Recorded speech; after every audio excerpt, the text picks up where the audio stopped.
It was a bright morning in Riyadh, and Zainab Zahrani felt like she was living in a dream. As she looked at her reflection in the ornate mirror, she saw a nervous yet radiant smile. Her stylist was carefully adjusting the delicate veil over her intricately braided hair.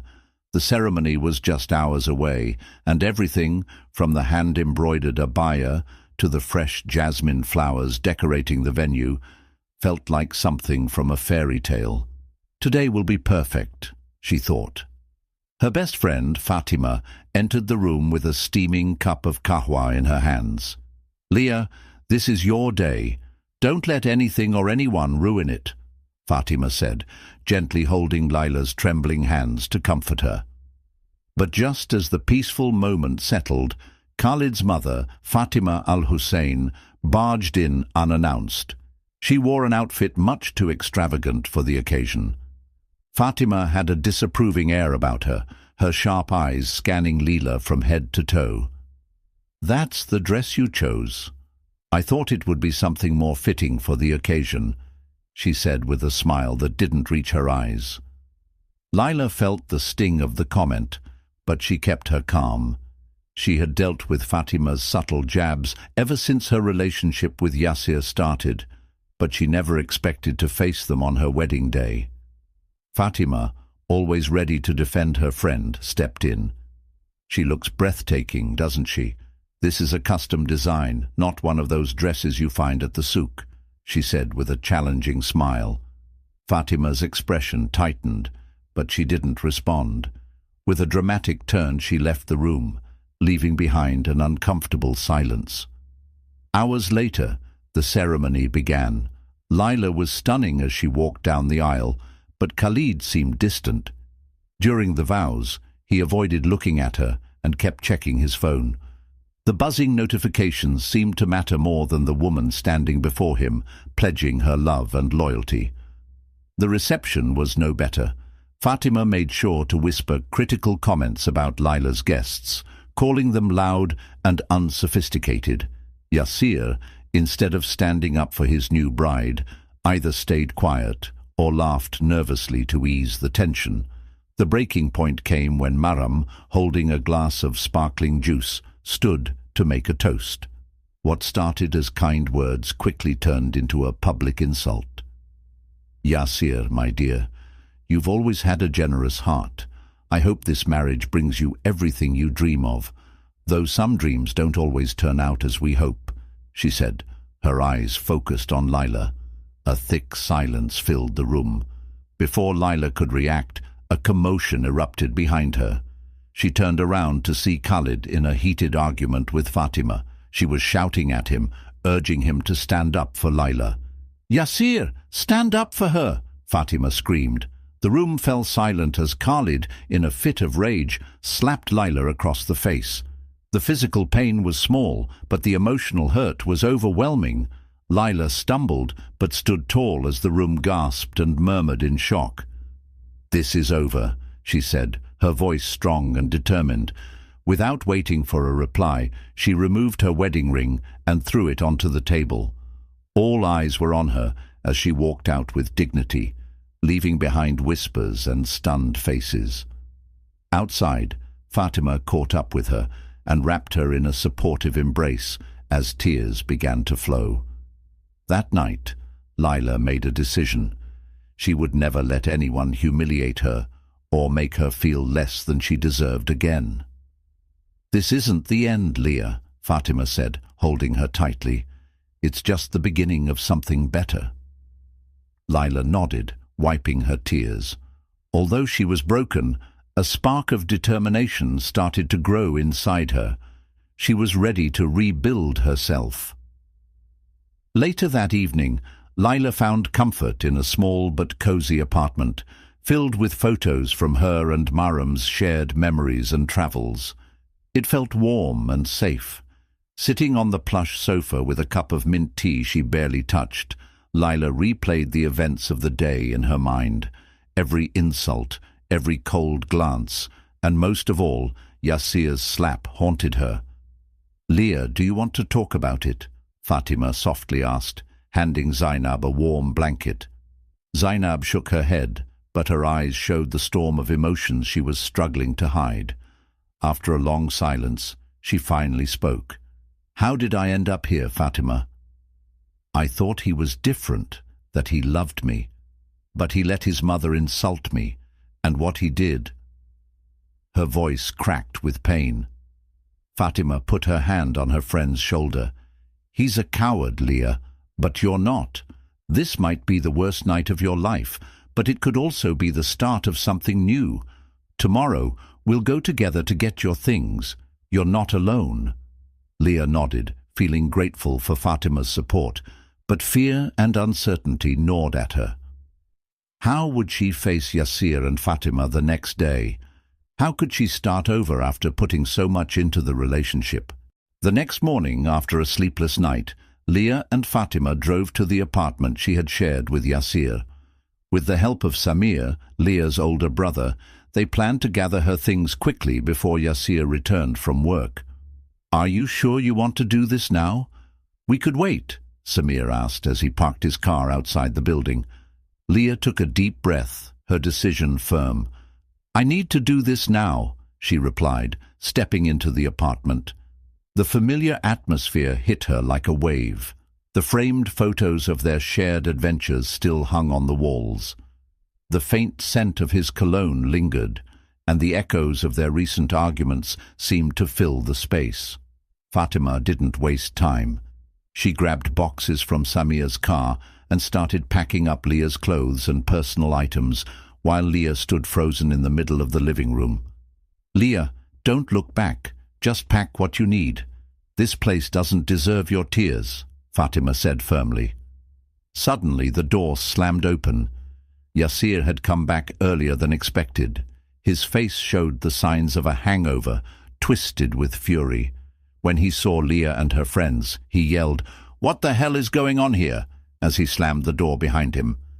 Samir, tall and strong, stepped in front of Leah, blocking Yasir.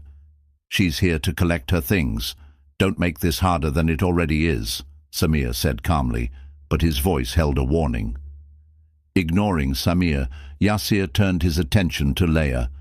"So this is how you handle things, running away like a coward after everything I've done for you?" His words were filled with venom. Zainab met his glare, her fear turning to anger. "Everything you've done for me, letting your mother humiliate me, striking me in front of everyone. No, Yasir, you destroyed this, not me, and I won't stay and let you keep tearing me down." Yasir stepped forward, but Samir stopped him with a firm hand on his chest. "Don't take another step, Yasir. This is your only warning," Samir said in a low but firm voice. For a moment, it seemed like Yasir might lash out, but Samir's strong presence made him hesitate. Breathing heavily, Yasir sank onto the sofa, while Leah and Fatima kept packing. "You know what, Leah? No one else will ever love you like I did. You're too much work," Yasir muttered cruelly, his words sharp and hurtful. But this time, Leah refused to let them hurt her. She closed the final box, turned to him and said, "I'd rather be alone than with someone who doesn't understand respect." With Samir and Fatima's help, Zainab loaded the boxes into the truck and left the apartment behind. As they drove away, she took one last look at the building. It had once represented her dream of a happy future, but now it was just a reminder of what she was leaving behind. At Samir's house, Zainab began unpacking her things. Each item she placed in a new spot felt like a step toward taking back control of her life. Fatima stayed by her side, as always. "Zainab, I've got an idea," Fatima said. "Remember that fashion design project you always dreamed of? Now's the perfect time to start. You've got the talent, the creativity, and now the freedom." For the first time in days, Zainab smiled. The weight of her past was still heavy, but a small spark of hope began to light up inside her. "Maybe you're right, Fatima. Maybe this is the start of something much better." In the days that followed, Leah worked on adjusting to her new reality. The shadows of her past still followed her, but her determination to rebuild grew stronger with each small step forward. Samir, ever the protective older brother, offered her a place to stay as long as she needed. But Leah knew she didn't want to depend on anyone for too long. One morning over breakfast, Samir broke the silence. "Leah, I don't want to interfere, but have you thought about what you're going to do next with your career or even where you'll live?" he asked, scrolling through his phone. Leah sighed. She had spent the last few days thinking about her future, but still didn't have a clear plan. "I've been thinking about it. Maybe it's time to finally pursue my dream of starting a design business. It's something I've always wanted, but I kept putting it off." Her voice trailed off as memories of Yassir's constant belittling of her dreams flooded her mind. "Because of him," Samir finished, his voice sharp. "Well, he's not here to stop you anymore. Go for it, Leah. I know you can do it." That afternoon, with Fatima by her side, Leah began looking at rental spaces. The prices were high, but she found a small shop in downtown Riyadh that seemed perfect for a design studio. The walls were peeling and the floor needed repairs, but Leah saw potential. "Are you sure you want to dive into this now?" Fatima asked, kicking a piece of debris on the floor. "If I wait until everything's perfect, I'll never start. This is what I want, Fatima, and I'm going to make it work," Leah replied firmly. With Samir and a few friends' help, Leah began transforming the space. Late nights spent painting walls and arranging furniture brought moments of laughter and camaraderie, reminding her of the power of human connections. Slowly but surely, the shop began to reflect her creativity and vision. One evening, as Leah was reviewing the finishing touches, Samir handed her an envelope. "This came for you," he said, his face showing concern. Leah opened the envelope and her heart sank as she read the first few lines. It was a letter from Fatima. While it didn't contain direct threats, the words were full of disdain. "I hope you realize what you've lost. Khalid deserves better than someone like you, and you will never be enough for anyone. Maybe it's time you return to where you belong and stop embarrassing yourself." The sting of the words hit her. But something inside Leah had changed. Instead of crying or feeling defeated, she tore the letter into tiny pieces and threw them in the trash. "I won't let her control my life anymore, neither her nor Yassir," she declared, speaking more to herself than to Samir. Days turned into weeks, and soon her design studio officially opened its doors. Leah named it Nasha, which means rebirth in Arabic, symbolizing her new chapter. Business started slowly, but word of mouth spread. Her talent soon caught the attention of a local designer who invited her to collaborate on an important project. Just when everything seemed to be getting better, her past came rushing back. One afternoon, while she was sketching a design, a message from Yassir appeared on her phone. "Leah, we need to talk. I haven't stopped thinking about you." The message hit her like a cold wave. For a long moment, Leah sat frozen, her mind racing with anger and confusion. How could Yassir have the nerve to reach out after everything that happened? "Who is it?" Fatima asked, noticing Leah's expression. Leah handed her the phone, and Fatima let out a disbelieving laugh. "Unbelievable. That man has no shame. Let me reply to him for you." "No, Fatima, I'll handle it my way," Leah replied after thinking it over. She chose not to respond, instead blocking Yassir's number and returning to her work, determined not to let him interfere with her life again. However, the incident left her uneasy. Though she was moving forward, the fear that Yassir or Fatima might try to sabotage her progress still lingered. That night, while she was locking up her studio, she noticed a man standing at the corner watching her. At first she tried to ignore it, but it turned to alarm when he began walking toward her. Her heart raced as she quickened her pace to her car. Once she was safely home, she told Samir about the encounter. "Do you think he was sent by Yasir?" Samir asked, clearly worried. "I don't know. Maybe I'm overreacting, but something feels off," Leah said. Samir nodded, promising to keep an eye out. Zainab, on the other hand, refused to let fear control her. Though the fear was real, her determination to break free from Yasir and Fatima's influence grew stronger. The following days were a mix of victories and tension. On one hand, Nasha was gaining recognition, and satisfied clients were spreading the word about her unique designs. For the first time in a long while, Leah felt like she was building something truly her own. On the other hand, the fear of Yasir or Fatima resurfacing kept her on edge. One afternoon, while Leah was working on a special commission for an influential client, Fatima stormed into the studio, visibly upset. "Leah, you need to see this," she said, holding out her phone. It was a social media post from Fatima, filled with veiled insults. Some women don't know their place, and some relationships fail when one person just isn't enough. Though the post didn't mention any names, Zainab knew it was aimed at her. "Does she have nothing better to do?" Leah asked, frustrated, as she dropped her pencil on the table. "She wants to provoke you. Don't give her the satisfaction. But be careful, that woman isn't stable," Fatima warned.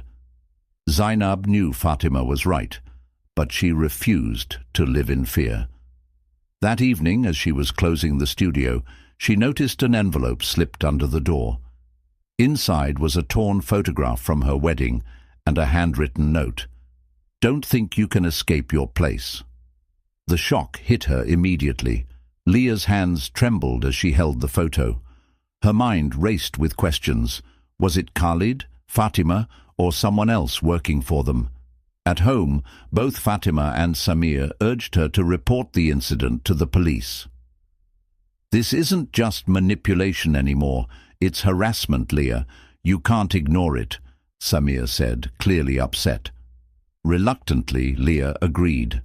Though she hated the thought of explaining everything to the authorities, she knew she needed to protect herself. The next day she filed a report at the police station, but the officer's response was far from helpful. "Without clear evidence that this person is a direct threat, the best we can do is file the report," the officer said, typing on his computer.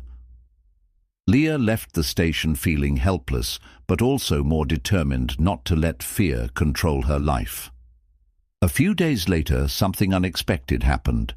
At a local design event in Riyadh, a renowned fashion editor noticed her work. Impressed by her intricate designs, he proposed a collaboration for an upcoming issue of his magazine. "This could be the breakthrough you need to elevate your brand," Fatima said, her excitement obvious as Leah shared the news. Though excited about the opportunity, Leah couldn't shake the feeling that success might draw unwanted attention from those who wanted to see her fail. Her instincts were right. One evening, while working late on designs for the magazine, she received a message from an unknown number.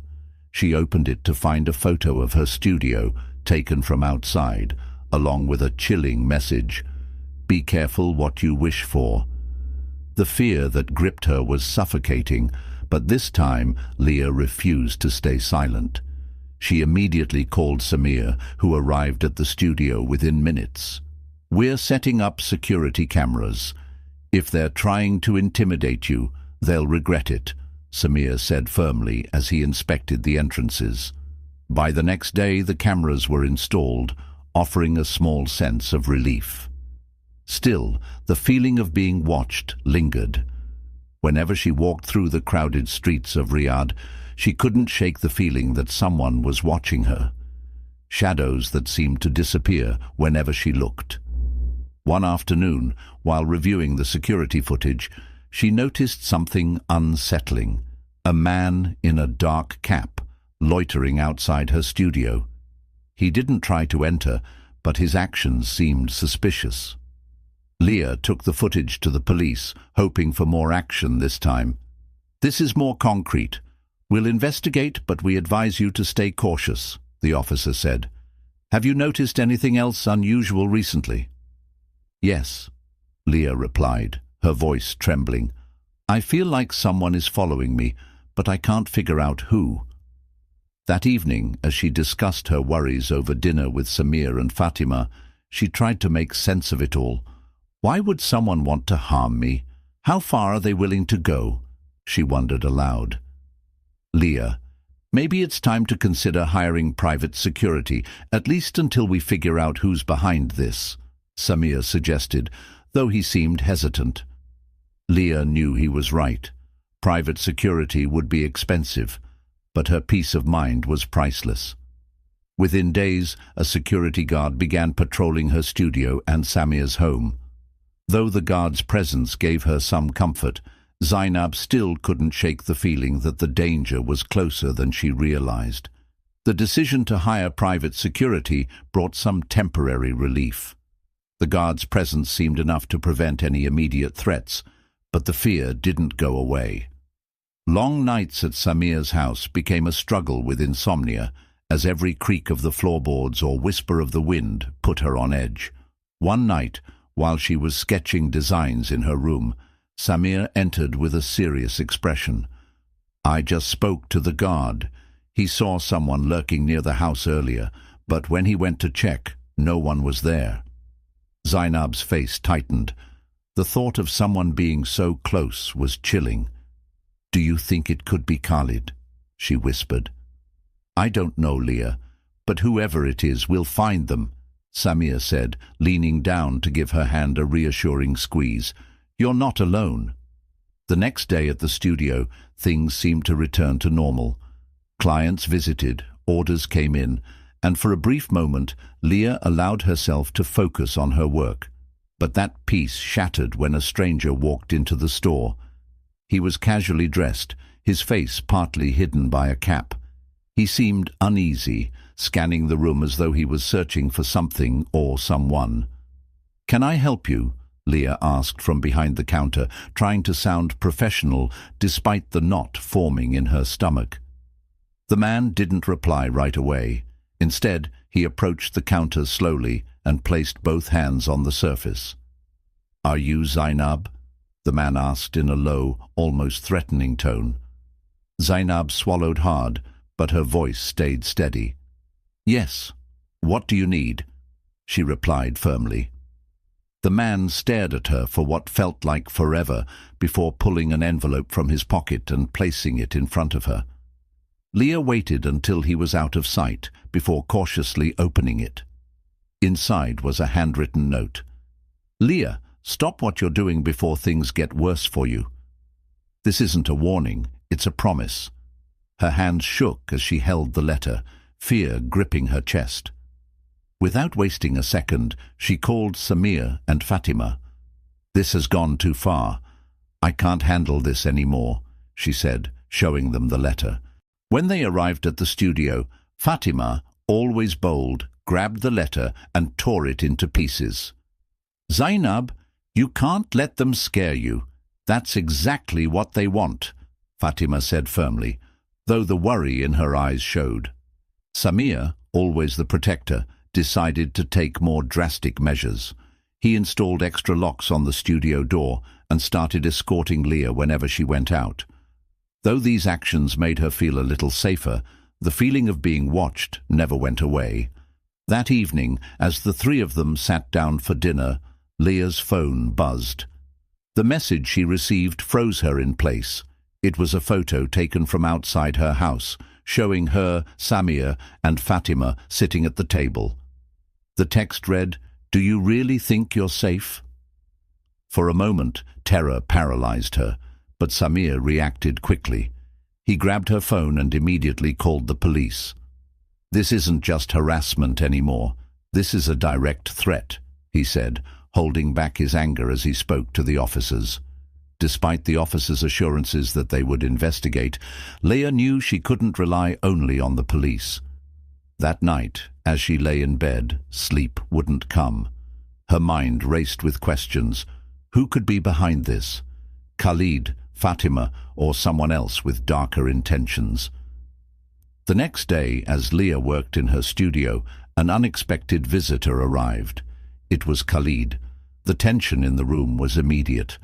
Dressed in a perfectly tailored suit, his expression showed a strange mix of regret and resolve.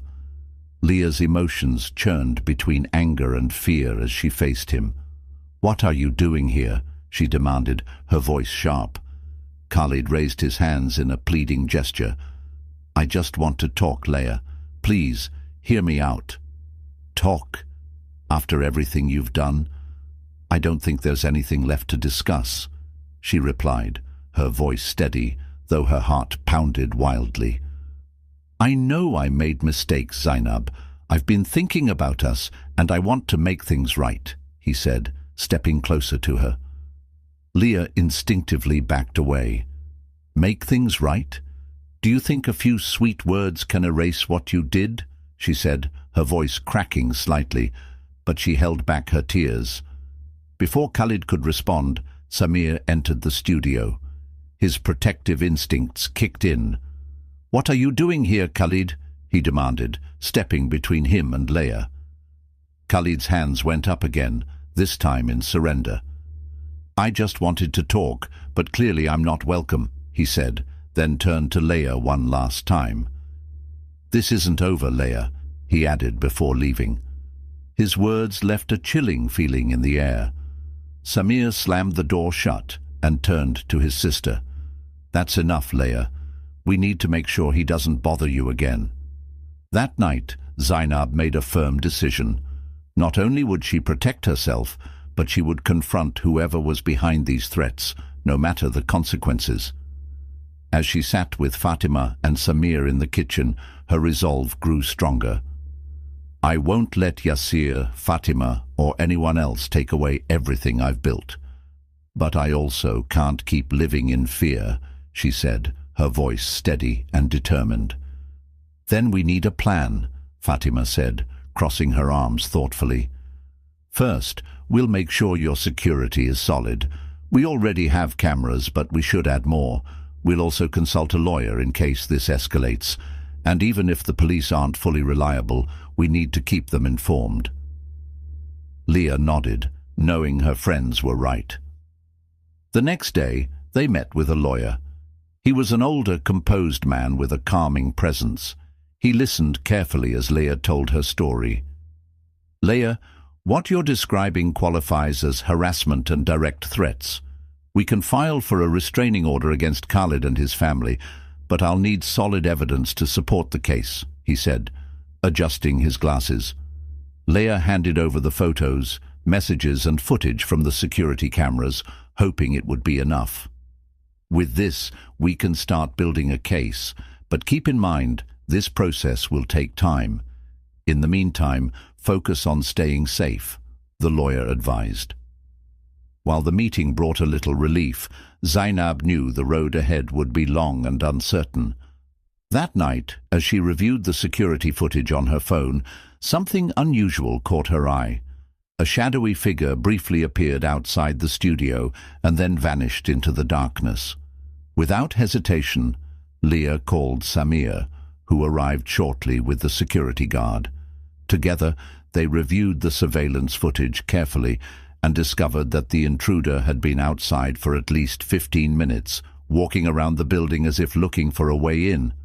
"This isn't a coincidence. Someone's trying to intimidate you," Samir said, his voice full of anger. "What if they try something worse?"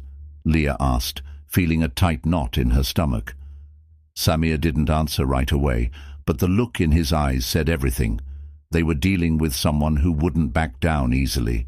A few days later, as Leah worked on a special project for a well-known magazine, an unexpected call interrupted her. The voice on the other end was unmistakable. "Leah, we need to talk," said Fatima, her tone cold and deliberate. "I have nothing to say to you, Fatima. You've made your point clear," Leah replied, gripping the phone tightly. "Oh, darling, this isn't an invitation, it's a warning. Khalid isn't the type to give up easily, and neither am I. Do you really think you can move on as if nothing happened?" Fatima's laugh on the phone felt like a dagger twisting in Leah's chest. Without saying another word, Leah ended the call abruptly. Her breathing was heavy, but instead of panicking, she immediately called her lawyer. "Fatima just threatened me. This has to stop. What else can we do?" she asked, fighting to keep her voice steady. The lawyer reassured her that the call would help strengthen her case, but warned her to proceed carefully. He advised Leah to avoid direct confrontations for her safety. That night, her fear turned into fury. Zainab refused to let Yasir or Fatima control her life. With the support of Samir and Fatima, she decided to organize a grand opening for her studio as a defiant act to show she wouldn't be intimidated. On the night of the opening, the studio was filled with energy, buzzing with friends, clients, and visitors. Leah wore one of her boldest designs, an emerald gown that radiated confidence and strength. Her heart raced, but her smile never wavered. "This is amazing, Leah. Look at everything you've accomplished," Fatima said, hugging her tightly. The celebration was interrupted when Leah noticed someone lurking at the edge of the crowd. It was Khalid, holding a glass of sparkling juice and wearing a smile that didn't reach his eyes. Leah's breath caught, but she steadied herself and walked toward him with purpose. "What are you doing here?" she asked, her voice sharp. "I just came to congratulate you, Leah. You've done something interesting here, but I wonder how long it will last," Khalid said, smirking, his words dripping with sarcasm. Samir appeared at Leah's side instantly. "Khalid, leave now, or I'll make sure you regret staying," he said, his voice filled with barely contained anger. Khalid raised his hands in mock surrender, still smirking. "Relax, I'm just here to admire the place. Congratulations, Leah. Enjoy your moment in the spotlight." With those words he walked away, leaving a heavy tension in the air. Leah knew this wouldn't be the last time Khalid tried to interfere in her life, but as she looked around at her friends and supporters enjoying the event, she felt a small spark of hope. She couldn't control everything, but she could choose how to respond. Despite the success of the evening, Khalid's unwanted presence cast a shadow over the celebration. Later that night, as she locked up the studio with Samir's help, Leah's resolve grew stronger. "Leah, I know you don't want to hear this, but you should think about hiring extra security for the magazine event," Samir said, double-checking the lock. "You're right," Leah sighed. "I won't give them another chance to ruin anything." In the following days, Leah focused on preparing for the magazine feature. Her designs were bolder than ever, reflecting not just her creativity, but her resilience. But the unsettling feeling of being watched never went away. One afternoon, while Leah was adding the final stitching to a piece, she heard a strange sound coming from outside the studio. Samir, who was nearby, went to check but found nothing except a wilted flower left at the door. At first it seemed harmless, but Leah knew better. "This isn't random. Someone wants to remind me they're watching," she said, carefully picking up the flower, refusing to let fear take over. Fatima crossed her arms, her expression hardening. "Let them watch. You've got nothing to hide. We're not going to stop because of their schemes." Her voice was steady, but concern flickered in her eyes. The day of the long-awaited magazine showcase finally arrived. Zainab, dressed in an abaya she had designed herself, radiated confidence. The venue was beautifully arranged, filled with clients, designers, and influential figures from the fashion industry. For a brief moment, everything seemed perfect. However, perfection didn't last long. As Leah showcased her designs on the runway, she saw a familiar face sitting in the back row, Fatima. Her expression was cold and unreadable. Beside her sat a man Leah didn't recognize, scribbling notes in a small notebook. Leah's heart raced, but she chose to ignore them. She refused to let their presence spoil her moment. As the event came to a close and guests began to leave, Fatima approached her. "Zainab, darling, I couldn't miss this. How fascinating to see you in your element. Though I must admit, I expected something more impressive." Fatima said, her smile sharp and insincere. Zainab stared at her, feeling anger bubbling inside.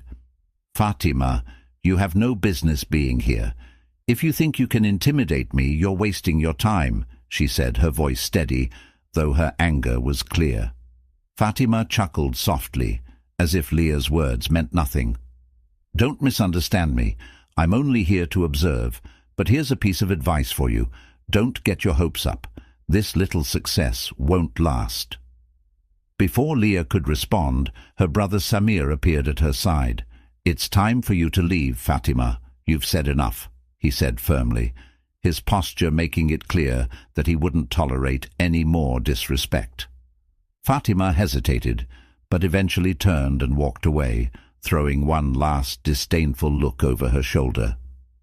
That night, Leah returned home, exhausted and drained both physically and emotionally.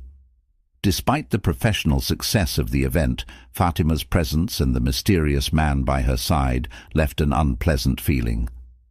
"You can't handle this alone anymore, Leah. Let me hire someone to figure out who's behind all of this," Samir said, pouring a cup of mint tea for his sister. Leah nodded, finally admitting that she needed help. The next day, Samir contacted a private investigator named Ali, known for his discretion and efficiency. "I'll start by reviewing the footage from your security cameras and tracking any suspicious activity. I'll also look deeper into Fatima and Khalid. If they're behind this, we'll find out," Ali explained during their first meeting.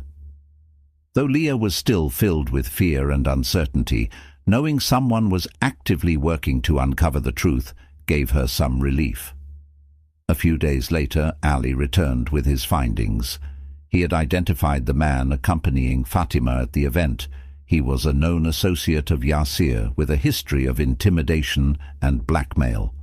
"They're trying to scare you, Leah, but what's even more concerning is that this man has been seen loitering near your studio multiple times," Ali reported. Leah's fear turned to anger.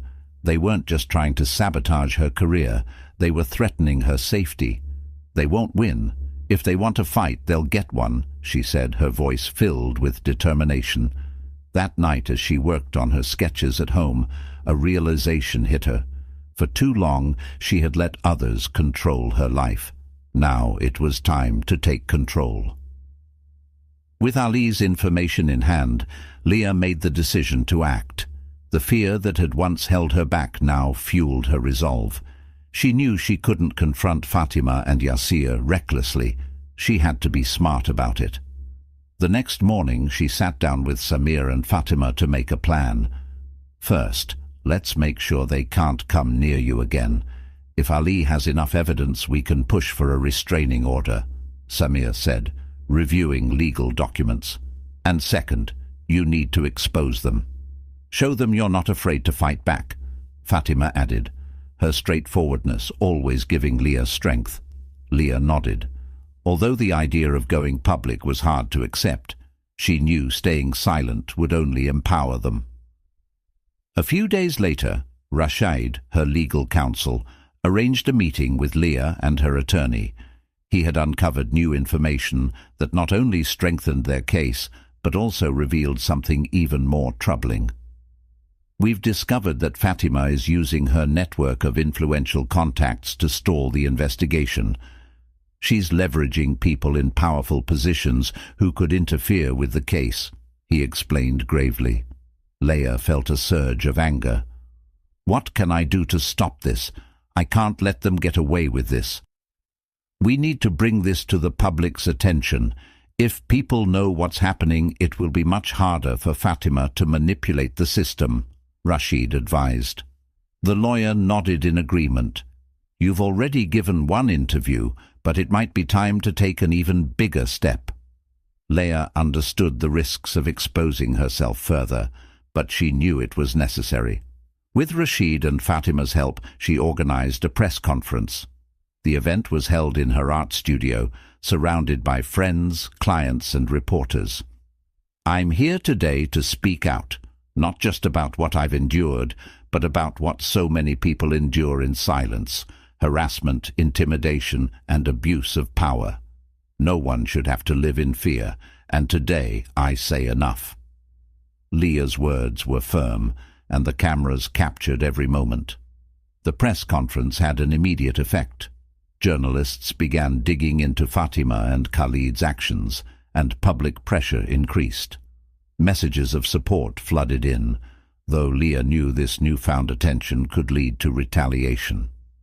That night, while reviewing the footage from her studio's security cameras, Rashid called her.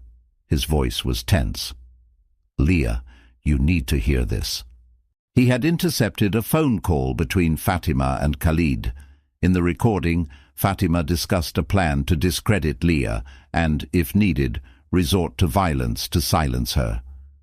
"We won't let her ruin our reputation. If it comes to it, we'll make her disappear for a while," Fatima's cold voice echoed in the recording. Fear crept back into Leah's heart, but this time it was matched by an unshakable resolve. "I'm done hiding. They need to know I won't back down," she said with fierce determination. The battle was about to reach its breaking point. The next day, Leah, with Fatima, Rashid, and her brother Samir, presented the intercepted recording to the authorities as evidence. The response was quick. Fatima and Khalid were summoned for questioning, and the case gained more attention in the media. Meanwhile, Rashid arranged a critical meeting with an influential journalist from a national outlet who wanted to tell Leah's full story.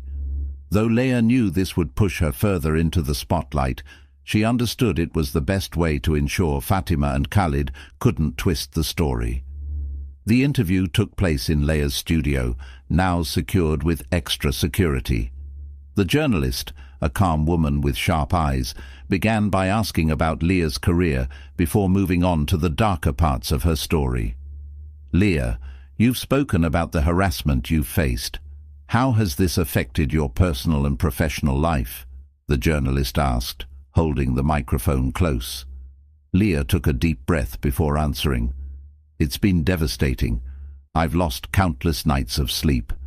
I've lived in fear, constantly defending myself against attacks. But it's also taught me to be stronger, to refuse to stay silent, and to fight for what I deserve." Her voice was steady, but her eyes showed the vulnerability she still carried. The interview aired that evening, and the reactions were swift. Many people supported Leah, but Fatima's allies began distancing themselves, afraid of being caught in the scandal. Maram and Khalid, however, remained silent, though it was clear they were feeling the pressure. A few days later, Samir received a call that led to an important discovery. A former employee of Maram, angered by years of mistreatment, decided to come forward and testify against her. His account revealed a long pattern of intimidation and manipulation, which not only strengthened Leah's case, but also exposed Fatima's true nature to the public. Armed with this new evidence, authorities took action. Fatima was formally charged with harassment, defamation, and conspiracy to intimidate. Khalid, though less involved, faced charges for his role in the harassment as well. The day of the trial was tense. Leah, wearing one of her own designs, sat in the courtroom, flanked by Samir and Fatima. Fatima and Khalid tried to appear calm, but the strain was clear on their faces. When it was Leah's turn to testify, she stood up and addressed the jury. "For months, I've been a victim of harassment and intimidation. I've received threats, been followed, and had my reputation relentlessly attacked. But today, I'm here to tell you that no one has the right to destroy another person's dreams." Fatima and Khalid used their power to try to silence me, but they failed. And they will continue to fail. Leah's words echoed through the courtroom, her strength clear to everyone there. The trial went on for weeks, but finally the verdict was announced.